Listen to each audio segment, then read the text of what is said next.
கிறிஸ்துவுக்குள் பிரியமானவர்களே, ஆண்டவராகிய இயேசுவின் நாமத்தில் என் அன்பின் வாழ்த்துக்கள். 1 சாமுவேலின் புஸ்தகம் 17ஆம் அதிகாரத்திலே அங்கே ஒரு யுத்தம் நடக்கிறதை நாம் வாசிக்கிறோம். கோலியாத்துக்கும் தாவீதுக்கும் மிகப்பெரிய ஒரு யுத்தத்தை அங்கே நடக்கிறதை நம்மால் வாசிக்க முடிகிறது. பாருங்கள், 45ஆம் வசனத்தை வாசிக்கிறேன். அதற்கு தாவீது பெலிஸ்தனை நோக்கி, நீ பட்டயத்தோடும் ஈட்டியோடும் என் கேடகத்தோடும் என்னிடத்தில் வருகிறாய், நானோ நீ நிந்தித்த இஸ்ரவேலுடைய இராணுவங்களின் தேவனாகிய சேனைகளின் கர்த்தரின் நாமத்தினாலே உன்னிடத்திற்கு வருகிறேன். இன்றைய தினம் கர்த்தர் உன்னை என் கையில் ஒப்பு கொடுப்பார். நான் உன்னை கொன்று உன் தலையை உன்னை விட்டு வாங்கி பெலிஸ்தருடைய பாளையத்தின் பிணங்களை இன்றைய தினம் ஆகாயத்து பறவைகளுக்கும் பூமியின் காட்டு மிருகங்களுக்கும் கொடுப்பேன். அதனால் இஸ்ரவேலின் தேவன் ஒருவர் உண்டு என்று பூலோகத்தார் எல்லாரும் அறிந்து கொள்வார்கள். கர்த்தர் பட்டயத்தினாலும் ஈட்டினாலும் இரட்சிக்கிறவர் அல்ல என்று இந்த ஜனக்கூட்டமெல்லாம் அறிந்து கொள்ளும். யுத்தம் கர்த்தருடையது, அவர் உங்களை எங்கள் கையில் ஒப்பு கொடுப்பார் என்றார். பாருங்கள், தாவீதுக்குள்ளே ஒரு பெரிய விசுவாசம். கோலியாத்துக்குள்ளே பெரிய ஒரு மனுஷன் கோலியாத்து. அவருடைய வாழ்க்கையிலே எல்லாவற்றும் அவர் வைத்திருக்கிறார். ஈட்டி வைத்திருக்கிறார், கேடகம் வைத்திருக்கிறார், பட்டயம் வைத்திருக்கிறார். ஆனால் தாவீதினிடத்திலே ஒன்றுமே இல்லை. ஒரு யுத்தம் செய்வதற்கு போவதற்கு அவனிடத்தில் ஒன்றுமில்லை. ஒரு ஆயுதம் இல்லை அவனிடத்தில். கோலியாத்திடத்தில் எல்லா ஆயுதங்களும் இருக்கிறது. கோலியாத்தினுடைய நம்பிக்கை என்ன தெரியுமா? நான் எவ்வளோ பெரிய ஒரு பலசாலி, என்னுடைய பலம் பெரிய பலம், என்னுடைய பலத்தினால் இந்த கோலியாத்தை, என்னுடைய பலத்தினால் இந்த தாவீதை என்னால் ஜெயிக்க முடியும், என்னுடைய பலம் மிகப்பெரியது என்று சொல்லி தன்னுடைய பலத்தை சார்ந்து கொண்டிருந்த கோலியாத்து, தன்னுடைய ஆயுதங்களை சார்ந்து கொண்டிருந்த கோலியாத். அவனுடைய நம்பிக்கை அவனுடைய ஆயுதம், அவனுடைய நம்பிக்கை அவனுடைய பலன். ஆனால் தாவீதுக்கோ நம்பிக்கை கர்த்தருங்க. கர்த்தருடைய வார்த்தை மேலே அவனுக்கு நம்பிக்கை இருந்துச்சுங்க. தேவனுடைய வார்த்தை தான் அவனுக்கு நம்பிக்கை. கர்த்தர் இந்த நாளிலே உன்னை என் கைகளில் ஒப்பு கொடுப்பா. அல்லேலூயா. நான் கர்த்தருடைய நாமத்தினாலே உன்னிடத்திற்கு வருகிறேன். தேவனுடைய நாமத்தின் மேல் அவனுக்கு நம்பிக்கை இருந்தது. என் இயேசு கிறிஸ்து சொன்னார், என் நாமத்தினாலே நீங்கள் எவைகளை கேட்டாலும் அவைகளை நான் உங்களுக்கு தருவேன் என்பதாக என் இயேசு பதில் கொடுத்தார். பாருங்கள், தாவீதுக்குள்ளே இயேசுவின் மேல் நம்பிக்கையாக இருந்தபடியினாலே தன்னை மிரட்டின கோலியாத்தினுடைய கர்ஜனைக்கு தாவீது பயப்படவில்லை. இயேசுவின் நாமத்தினாலே கோலியாத்தை முறியடித்தார். இயேசுவின் நாமத்தினாலே கோலியாத்தை ஜெயித்தார். தேவனுடைய பிள்ளைகளே, இன்றைக்கு அநேகருடைய வாழ்க்கையிலே தாவீதை போல இன்றைக்கு நாம் தேவன் மேலே நம்பிக்கை வைக்க வேண்டும். தேவனுடைய நாமத்தின் மேல் நம்பிக்கை வைக்க வேண்டும். இன்றைக்கு அநேக கோலியாத்து போன்றவர்கள் நம்மை மிரட்டுகிறார்கள். நீ எப்படி இந்த உலகத்தில் வாழ்ந்து விடுகிறாய் என்று பார்க்கலாம். நீ எப்படி பிஸ்னஸ் செய்து விடுகிறாய் பார்க்கலாம். நீ எப்படி இந்த உலகத்தில் ஜீவிக்கிறாய் என்று பார்க்கலாம். உன்னை இந்த இடத்துல இல்லாமல் பண்ணிவிடுவேன், இந்த இடத்துல இருந்தே உன்னை நான் தூக்கி விடுவேன் என்று சொல்லி நம்மை மிரட்டுகிற அநேகர் இருக்கிறார்கள்.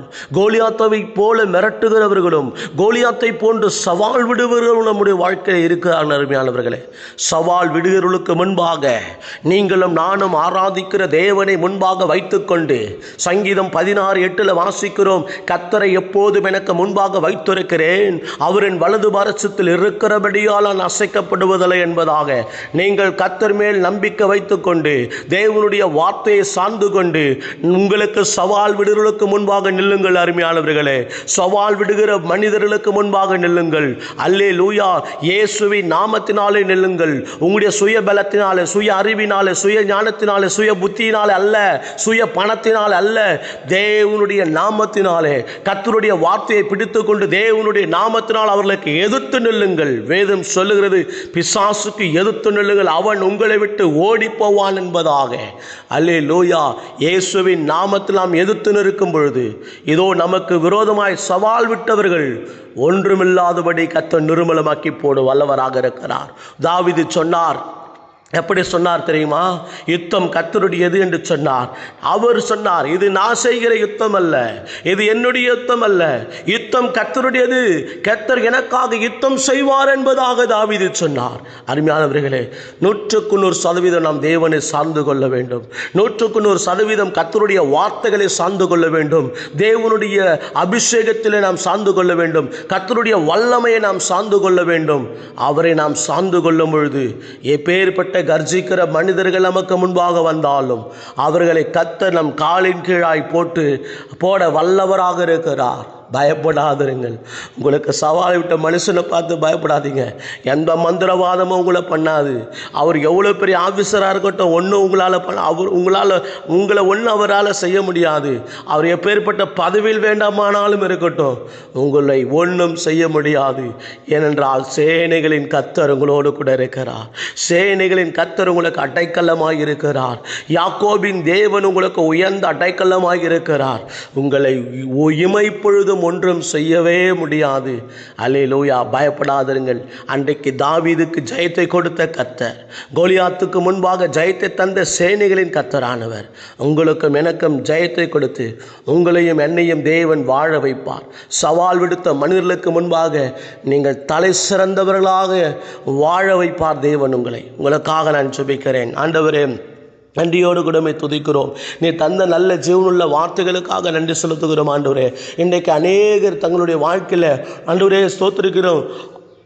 அப்பா, கோலியாத்தை போன்ற அநேகர் எங்கள் வாழ்க்கையில் சவால் விடுகிறார்கள். ஆண்டவரே, கோலியாத்தை போல எங்கள் வாழ்க்கையில் அநேகர் சவால் விடுகிறார்கள். ஆண்டவரே, தகப்பனே, நானோ ஒரு தாவீதை போல ஒரு சிறுவனாக, ஒரு இளைஞனாக உம்முடைய வார்த்தையை சுமந்து கொண்டு உம்முடைய வார்த்தையை கையில் ஏந்தி கொண்டு நிற்கிறேன். ஆண்டவரே, என்னிடத்தில் யுத்தம் செய்வதற்கான பட்டயம் இல்லை, என்னிடத்தில் யுத்தம் செய்வதற்கான கேடயம் இல்லை, என்னிடத்தில் யுத்தம் செய்வதற்கான ஈட்டி இல்லை.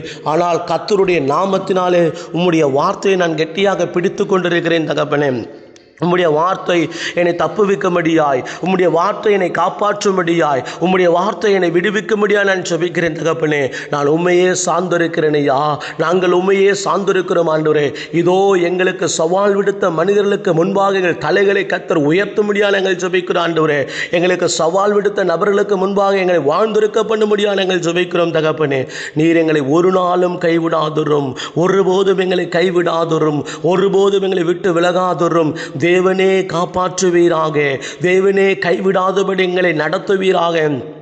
சேனைகளின் கர்த்தரானவர் எங்களை கரம் பிடித்து நடத்தும்படியாக நாங்கள் ஜெபிக்கிறோம். ஒருபோதும் எங்களை கைவிடாதரும் ஆண்டவரே, ஒருபோதும் எங்களை விட்டு விலகாதரும் ஆண்டவரே. நீர் எங்களை பலப்படுத்தி நடத்துகிற தேவன் அல்லவா? அப்பா, ஸ்தோத்திரிக்கிறோம் ஐயா. எங்களை எதிர்க்கிற கூட்டத்திற்கு முன்பாக, எங்களை அழிக்க வேண்டும் என்று நினைக்கிற ஒரு கூட்டத்துக்கு முன்பாக, எங்களை நாசமாக்க வேண்டும் என்கிற ஒரு கூட்டத்துக்கு முன்பாக எங்கள் தலைகளை ஆண்டவர் உயர்த்தும்படியாக நாங்கள் ஜெபிக்கிறோம் ஐயா.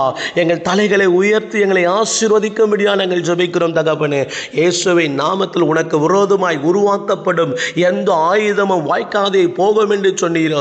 இதோ கர்த்தருடைய பிள்ளைகளுடைய ஆண்டவரே பிசினஸுக்கு விரோதமாக, தேவனுடைய பிள்ளைகளுடைய வாழ்க்கைக்கு விரோதமாக போராடுகிற வல்லமைகளை, போராடுகிற மனுஷீக சக்திகளை, போராடுகிற மனுஷீக வல்லமைகளை இயேசு கிறிஸ்துவின் மாறாத நாமத்திலே நாங்கள் நிர்மூலமாக்கி போடுகிற ஆண்டவரே.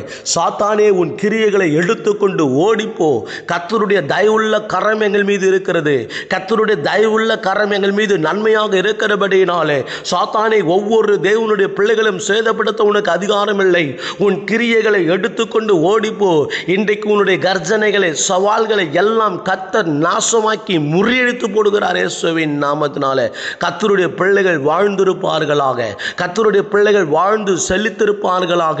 தேவனுடைய பிள்ளைகளுடைய உயர்வுகளுக்காக நாங்கள் நன்றியோடு துதிக்கிறோம். கர்த்தர் தம்முடைய பிள்ளைகளை உயர்ந்த அடைக்கலத்தில் வைக்க போவதற்காக நன்றி செலுத்துகிறோம் ஐயா.